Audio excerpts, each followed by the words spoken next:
correct in my summation, then. This is where the printing press created by the master counterfeiter Prescott was hidden. There must be 2,000 counterfeit notes here. If all these had entered circulation, the Bank of England would have been severely undermined. Now we only have to wait and catch the bird returning to its nest. You think this man, Prescott, will return here? No. He was killed. It is his murderer I mean to catch. James Winter, alias Killer Evans, known to have shot 3 men in the States. Well, if our Wild West friend tries to live up to his nickname, I will be ready for him. I have my revolver. Good old Watson.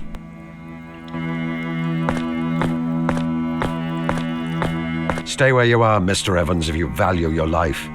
You have a gun trained on you, and Scotland Yard will be with us in a few moments. I would advise surrender. Well, well. I guess you've been one too many for me, Mr. Holmes. Saw through my game, I suppose, and played me for a sucker from the first. Well, sir, I hand it to you. You have me beat, and... Watson! You're not hurt, Watson. For God's sake, say that you are not hurt.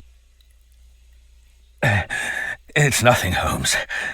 It's merely a scratch. Examine for yourself. It's just a flesh wound on my thigh.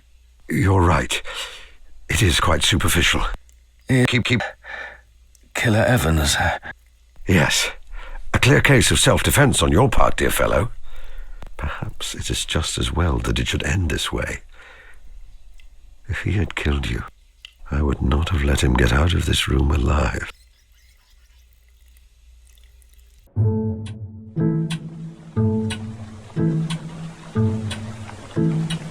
Holmes, I do wish you would stop that. Stop what, precisely? Ruminating over my injury. You said yourself that flesh wound, quite superficial. I will be back on my feet again in no time. You must stop worrying. I was doing no such thing. I was considering an entirely different matter. I may not be a master of observation, but I have known you long enough to think otherwise, my dear fellow. There must be some way for me to help Watson. Making a close observation of him would be a good place to start.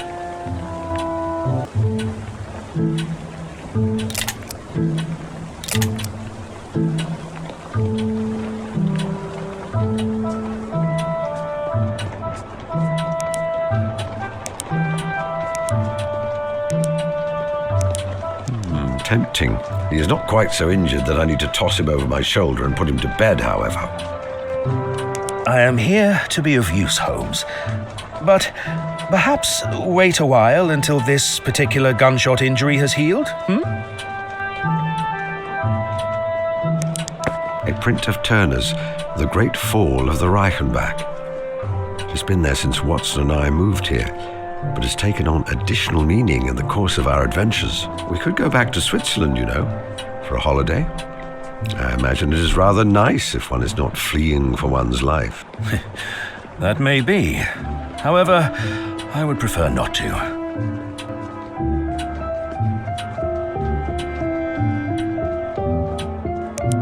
A poker. It was bent out of shape by a rather disagreeable man. I straightened it as best as I was able. A series of bullet holes expertly fired into the wall form the letters VR, a patriotic display which stands for Victoria Regina. I did it myself many years ago in a peak of boredom.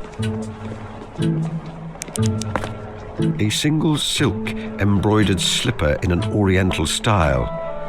I lost its partner many years ago.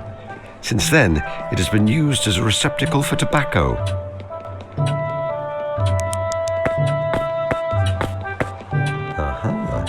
The remains of Watson's dinner. From the color of the sauce and a distinct smell, I think that this once held a portion of Mrs. Hudson's quite delightful curried lamb, a delicious dish, which has sometimes even induced me to overindulge.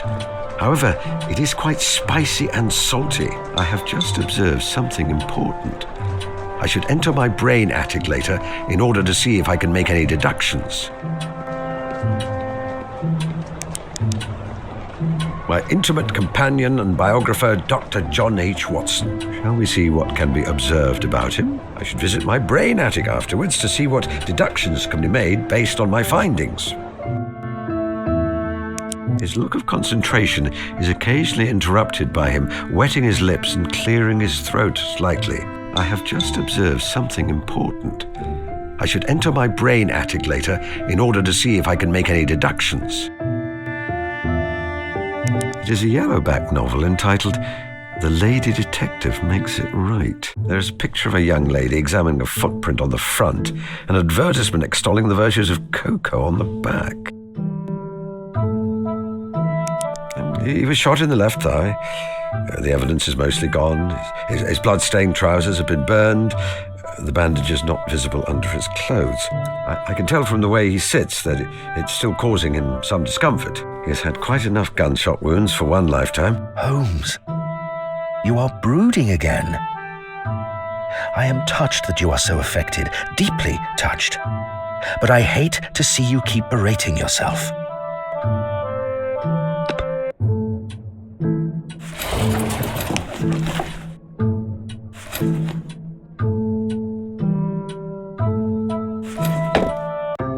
Welcome to my brain attic. I like to think of my mind as a space full of well-chosen materials, information which I can draw on in order to complete my work. I keep a record here of people who are significant to me, represented by portraits on the walls. The blackboard is very important. I use it to combine observations I've made in order to make deductions. Metaphorically, of course. My brother Mycroft.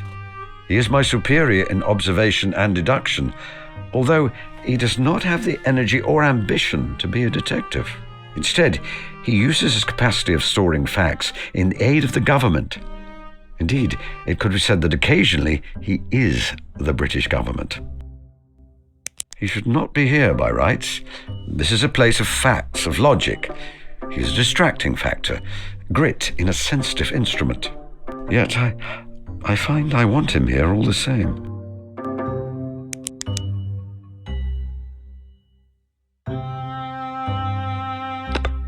Watson has eaten the curry, and now he is clearing his throat often and licking his lips. I conclude that he is rather thirsty. Hardly my most illuminating deduction, I grant you. However, the mechanism remains the same when I'm solving much more complex problems. I should find him something to drink. I could ring for Mrs. Hudson, but Watson would find it more charming if I were to find him something to drink myself.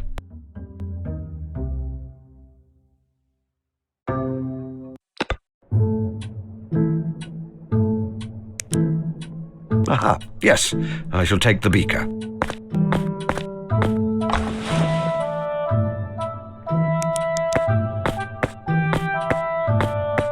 This is Watson's gasogene. It is quite a clever device. The lower chamber contains water. The upper contains tartaric acid and sodium bicarbonate. The two chemicals react, producing carbon dioxide and carbonating the water. For some reason, he prefers to drink his water fizzing with bubbles. There are usually some glasses here, but they are absent. I will have to improvise.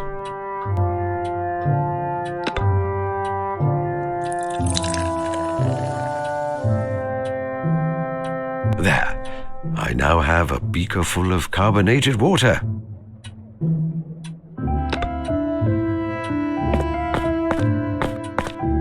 Here you are, my dear fellow. You seem to be thirsty after your curried lamb. Apologies for the container. Mrs. Hudson seems to have purloined all our glasses. It is clean, I assure you. Thank you, Holmes. You are right. I am thirstier than I realized. I will trust that you have avoided cross-contamination when it comes to your scientific equipment, and that this is not an attempt to poison me. Well, I've done that for him at least. Perhaps I should stop delaying.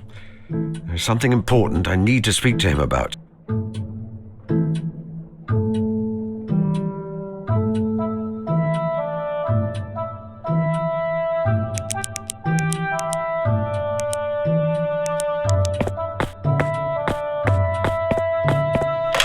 I can use the telephone to call my brother Mycroft.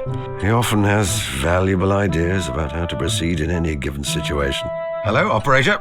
The Diogenes Club, London, if you please. Yes, I'll hold.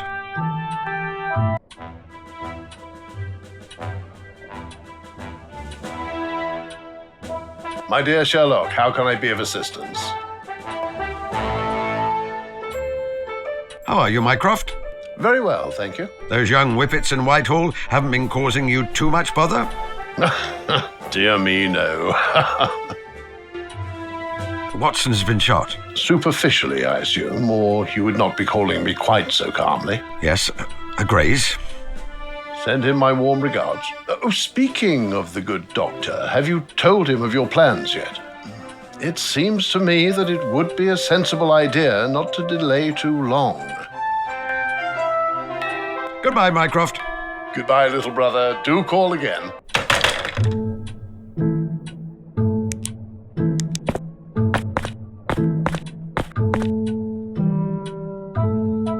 Have you written any stories lately? I've had some attempts at jotting down some historical fiction, but I'm struggling to find a home for them.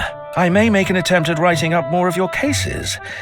The affair of the dancing men would be popular, don't you think? It certainly had a touch of the sensational about it. Have you ever considered getting a dog, Watson? Sometimes. I am fond of dogs. They require considerable care, however. Indeed. Yet they are loyal beasts with excellent noses. You remember old Toby, kept by Mr. Sherman? If we had a little more space, and I thought Mrs. Hudson would allow it, I may have thought to buy him and have him here with us. But now both man and dog are long dead. Oh hum. Such is the way of things. Did you enjoy your curried lamb? Yes, very much. Mrs. Hudson may still have some available if you are hungry. You must eat, Holmes. The case is over. Again, I will say. Wait a moment. The thing I wish to say to Watson is quite significant. Am I ready to take this step? Watson, we must discuss something important. Earlier, you presumed that I was berating myself for allowing you to come to harm. While my thoughts have turned that way often, ever since you were injured, it was not what I was thinking in that moment. Rather, I was trying to decide how to share some important news with you. I have decided to retire. Retire? Yes, to sequester myself away on the farm of my dreams. I have a notion to take up beekeeping. Give up your detective work? Surely not. You are simply upset because I was hurt. In a week or two... No, I'm quite certain. In fact, I purchased a cottage and some land in Sussex several months ago. I do not crave the thrill of detection as I once did. It is a task for a young man, and I am no longer young. It is time to move on. But what am I to do? Whatever you like, Watson. I am not your keeper. It is rather a large cottage. Holmes, you know that I will never tire of your company. A countryside retirement sounds idyllic.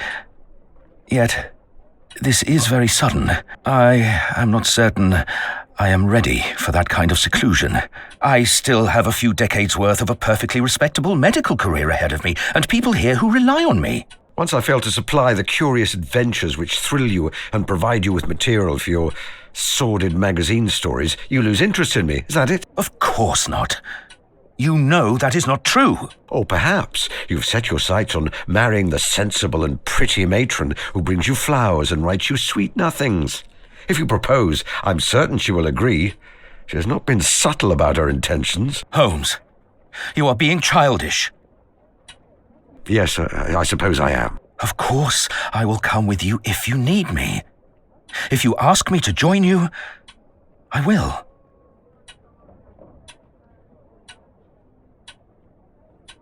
No, I cannot ask that of you. You are loyal and true to a fault, my dear, dear Watson. And I'm certain that you would give up your passions to join me in mine. If you did, a seed of resentment would be sown which might drive us apart in the end. I could not endure that. It seems that we are being drawn along different paths then. Yes. Strange, isn't it? Yes. Very strange. They were wonderful years, weren't they? I loved every moment. Watson, they were glorious. We were glorious. You won't vanish on me, will you, Holmes? You won't simply disappear without telling me you were going. I could not bear that. No, I think I have a little more sense these days than to engage in those kinds of theatrics. Should you need me, Watson, you will find me in Sussex, keeping bees and reading philosophy, and you will always be very, very welcome.